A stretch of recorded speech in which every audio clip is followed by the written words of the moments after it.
Of Charles Ives' First Violin Sonata, he states, "This sonata is in part a general impression of kind of reflection and remembrance of the people's outdoor gatherings in which men got up and said what they thought, regardless of the consequences, of holiday celebrations and camp meetings in the 80s and 90s, suggesting some of the songs, tunes, and hymns together with some of the sounds of nature, joining in from the mountains in some of the old Connecticut farm towns." Ives Violin Sonata No. 1 consists of the following movements: Andante, Largo cantabile, and Allegro.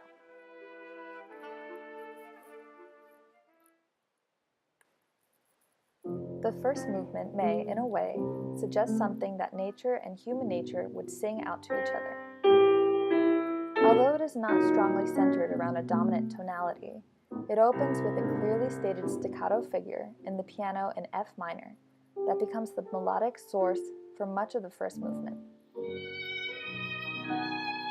There are fragments of quotes from hymn melodies all throughout this movement.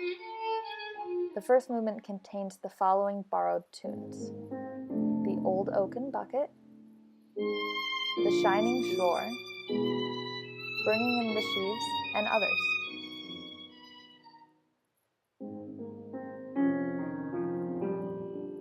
The movement is thorough, with lots of repetition of the early motive.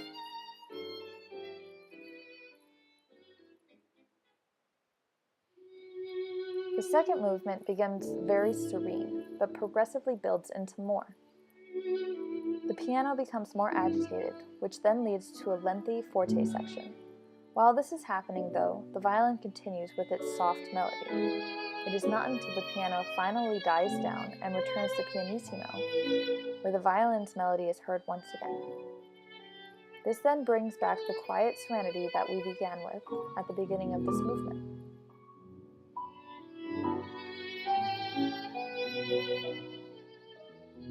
The second movement borrows from The Old Oaken Bucket and Tramp, Tramp, Tramp. This is where Ives is trying to relive the sadness of the old Civil War days.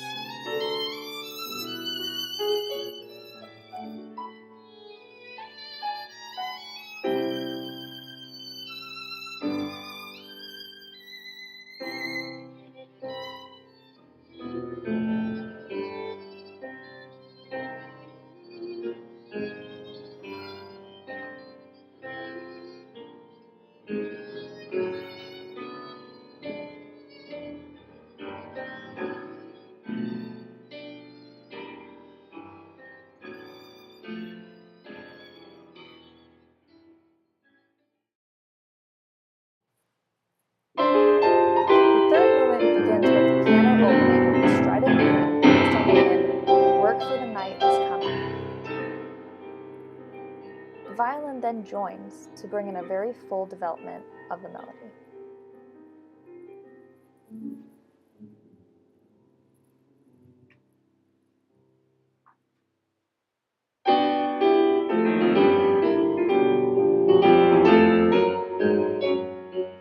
The movement continues to be full and complex until Ives borrows from the hymn "Watchmen Tell Us of the Night." Ives prints the word of the song with the score. Ives' reasoning is that it was a song without words unintended to be sung. Ives specifically used text to strengthen the melody of the piece. The text is not meant to be taken literally.